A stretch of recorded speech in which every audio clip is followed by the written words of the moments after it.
اللہ الرحمن الرحیم والصلاة والسلام علی رسولہ الکریم وعلی آلہ واصحابہ اجمعین، اما بعد۔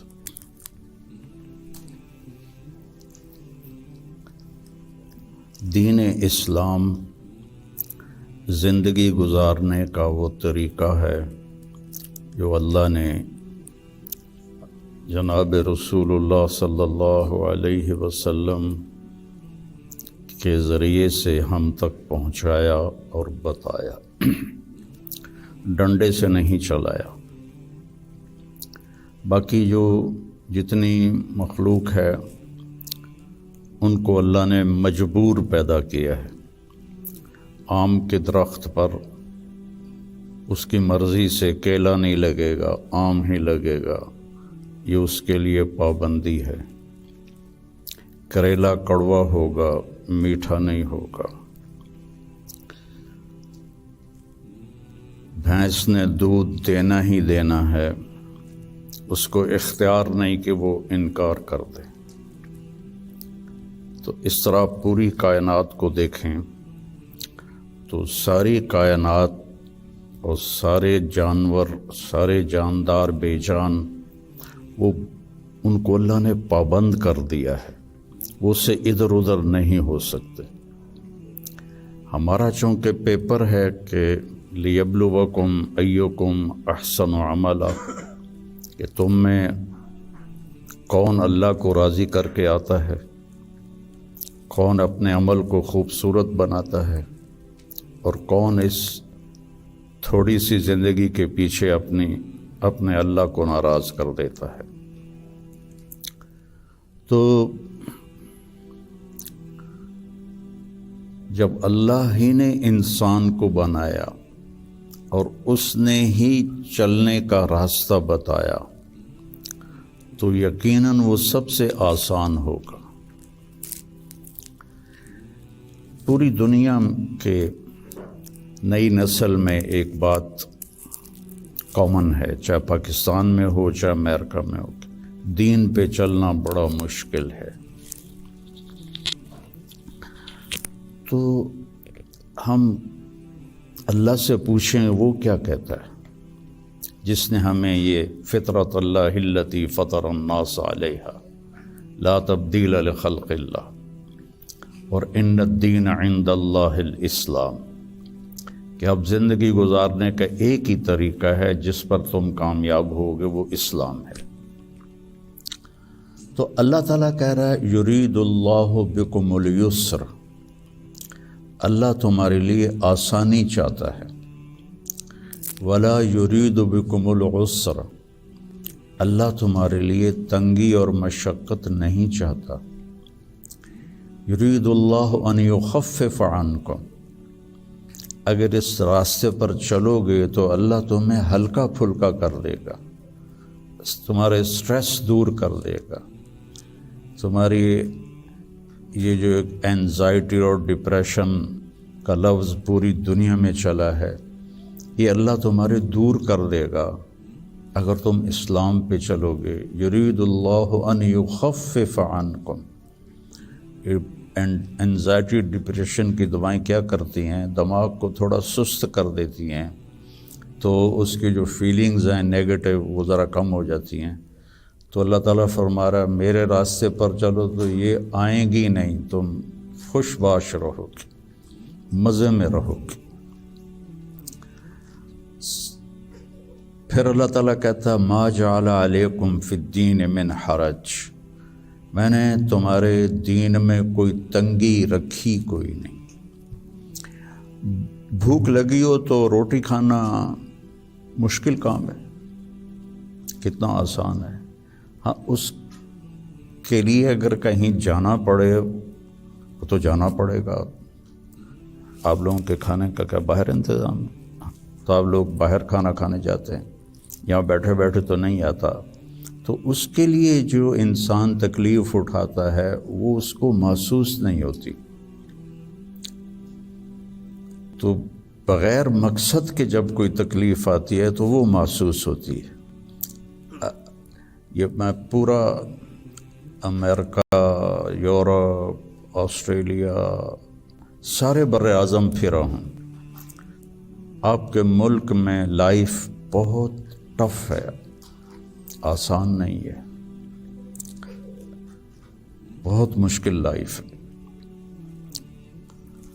تو اللہ تعالیٰ کہہ رہا ہے تم میرے راستے پر آ جاؤ، ہم تمہاری زندگی کو آسان کر دیں گے، چونکہ اس میں تنگی ہے ہی کوئی نہیں. پھر ایک حدیث سناتا ہوں آپ کو. ان اللہ شرع الدین،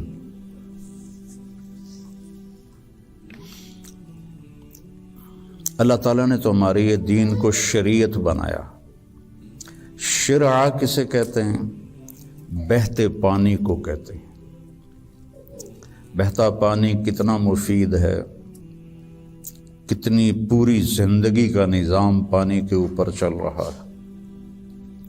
تو اتنی خوبصورت تشبیہ دی بہتے پانی کے ساتھ کہ جیسے بہتا ہوا پانی، یہ جو سمندر کے کنارے ہوٹل بنے ہوئے ہیں ان کے کرائے زیادہ ہیں، جو اس کمرے کا وہاں ویو سمندر کا ہوتا ہے اس کا کرایہ زیادہ ہے.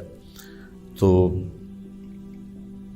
پانی پر اللہ تعالیٰ نے زندگی کو چلایا ہے.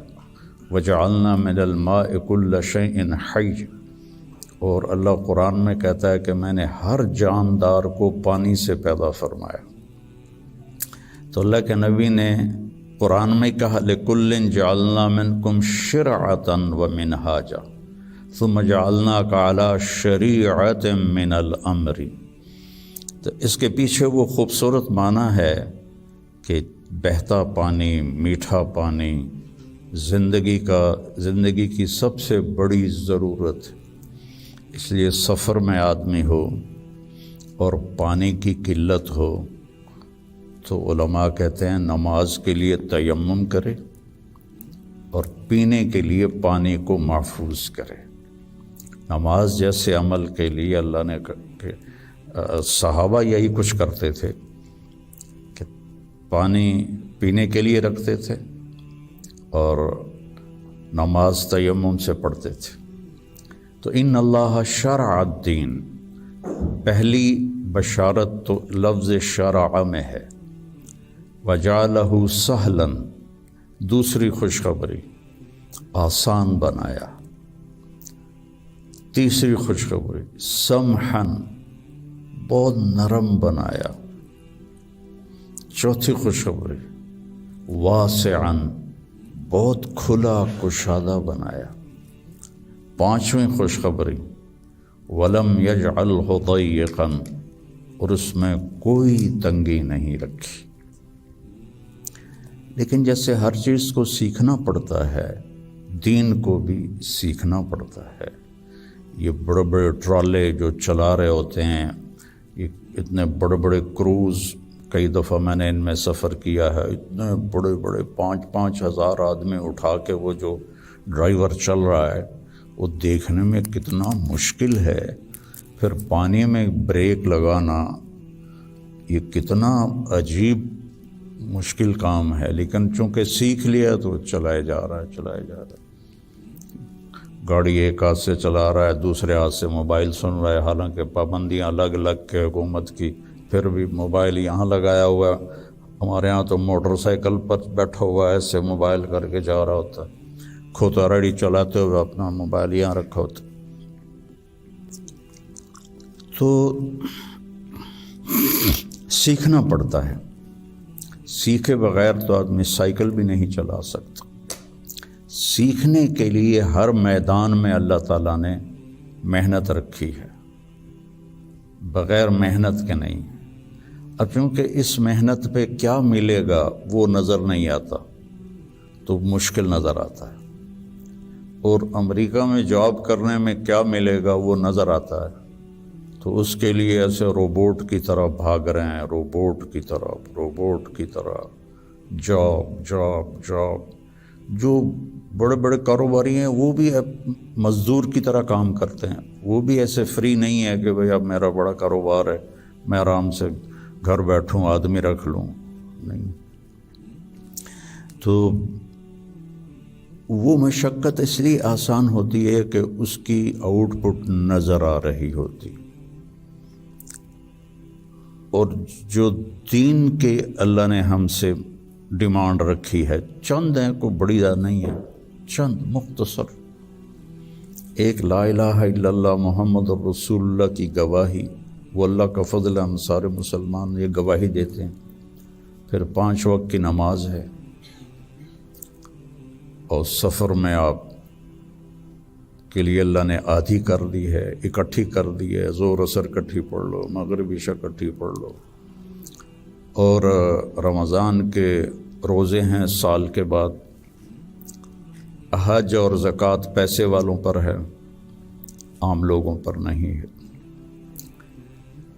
اور پھر ان میں کوئی کمی کوتاہی ہو جائے تو اللہ نے معافی رکھی ہے، کوئی نماز چھوٹ گئی قضا پڑھ لے، معافی مانگ لے، معاف ہو جائے گا، روزہ عذر کے ساتھ چھوڑے تو کوئی گناہ نہیں، بغیر عذر کے چھوڑے تو معافی مانگ لے اور روزہ رکھ لے تو وہ ہو گیا۔ اس کے بعد میں آپ کو ایک حدیث سناتا ہوں، آپ کو پورا دین آپ کے ہاتھ میں آ جائے گا۔ 10 لاکھ حدیثیں ہیں، میں ایک حدیث سنانے لگا ہوں، صرف ایک۔ میرے نبی نے فرمایا 4 اذا کانت فیک، 4 کام کر لو، صرف 4 کام کر لو، دنیا بھی تمہاری ہے، آخرت بھی تمہاری۔ پہلی چیز صدق و حدیث، ہمیشہ سچ بولو، جھوٹ نہ بولو، مذاقاً بھی جھوٹ نہ بولو، سچ بولو۔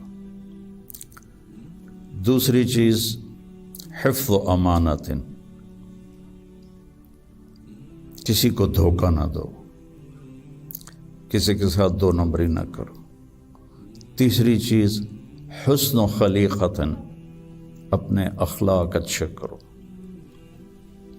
اور اچھے اخلاق 2 چیزوں سے قابو میں آتے ہیں، ایک اس زبان پہ قابو ہو، ایک دل کے جذبات پر قابو ہو، دل میں کسی کے لیے نفرت نہ ہو، اور زبان سے کسی کے کو ذلیل کرنے کا بول نہ ہو، غیبت نہ ہو، بہتان نہ ہو، جھوٹ نہ ہو، گالی گلوچ نہ ہو، تو کسی کو دل توڑنے والی گفتگو نہ ہو۔ یہ 2 باتیں کوئی عورت کوئی مرد کر لے تو اس کے تقریباً سارے ہی اخلاق اس کے قابو میں آ جاتے۔ ابو دجانہ رضی اللہ تعالیٰ عنہ بہت بڑے صحابی ہیں، ان کے اتنے فضائل ہیں، کتابیں بھری پڑی ہیں، لیکن وہ فرماتے تھے کہ میرے بھائیوں، میرے پاس بخشش کا سب سے بڑا جو عمل ہے وہ یہ ہے کہ میں نے اپنی زبان سے کبھی کسی کو دکھ نہیں پہنچایا، اور میرے دل میں کسی کے لیے نفرت کوئی نہیں ہے۔ وہ بدر میں شریک ہوئے، احد میں شریک ہوئے، خندق میں شریک ہوئے، حدیبیہ میں شریک ہوئے، حج میں شریک ہوئے، یمامہ میں شہید ہوئے، اتنی بڑی فضیلتیں، لیکن وہ کہتے ہیں میرے پاس بخشش کا عمل یہ ہے کہ میں نے اپنی زبان سے کبھی کسی کو دکھ نہیں پہنچایا، اور میرے دل میں کسی کے لیے نفرت نہیں ہے۔ یہ فرائض کے بعد اس 2 چیزوں پہ آپ عمل کر لیں تو آپ کے اخلاق بہت عالی ہو جائیں گے۔ اور چوتھی چیز فرمائی عفت فی طعمت، کہ رزق حلال کماؤ۔ تو یہ 4 کام ہیں، سچ بولنا، دیانتداری سے کام کرنا، دھوکہ نہ دینا، اخلاق اچھے رکھنا، اور رزق حلال کمانا۔ تو ان 4 کاموں پر جہاں مرضی آپ دنیا میں زندگی گزاریں، آپ کی دنیا بھی بن جائے گی، آپ کی آخرت بھی بن جائے گی۔ یہ تبلیغ میں اس کو سیکھنے کی محنت ہوتی ہے کہ اس میں تھوڑا وقت لگتا رہے تو زندگی کو ایک رخ مل جاتا ہے، اور عمل کی توفیق مل جاتی ہے۔ نماز کی